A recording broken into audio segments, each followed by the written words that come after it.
બળાત્કાર માટે દુષ્પ્રેરણ, ધમકી, મદદગારી જેવી વિવિધ કલમો હેઠળ ગુનો દાખલ થયેલ છે. સર, આ કેટલા વર્ષ સુધી ચાલી ગઈ કયું પ્રકારનું કેટલા અમલું બધું?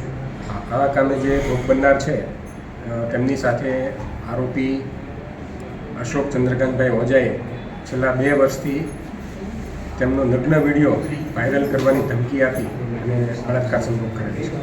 અને સર, આમાં એટલા વર્ષોથી મતલબ કે અત્યારે કેમ આ ગુનો દાખલ થયો છે કે પહેલાં પણ આ થયેલો હતો? બરાબર છે. એ અત્યાર સુધી જે આ કામનો આરોપી છે તે ભોગ બનનારને એવી ધમકી આપતો કે જો તું કોઈને વાત કહીશ તો આ જે વિડીયો છે તારો નગ્ન એ તારા પતિને બતાવશું અને સોશિયલ મીડિયા ઉપર વાયરલ કરશું, જેનાથી ગભરાઈ અને આ કામના જે ભોગ બનનાર છે તેમણે કોઈ ફરિયાદ કરેલ નથી.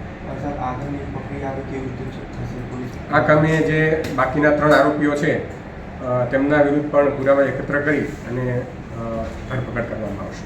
અત્યારે કેટલા આરોપીઓ? અત્યારે આરોપી નંબર 1 છે જે મુખ્ય આરોપી અશોક ચંદ્રકાંતભાઈ ઓઝા, તેની ધરપકડ કરવામાં આવી.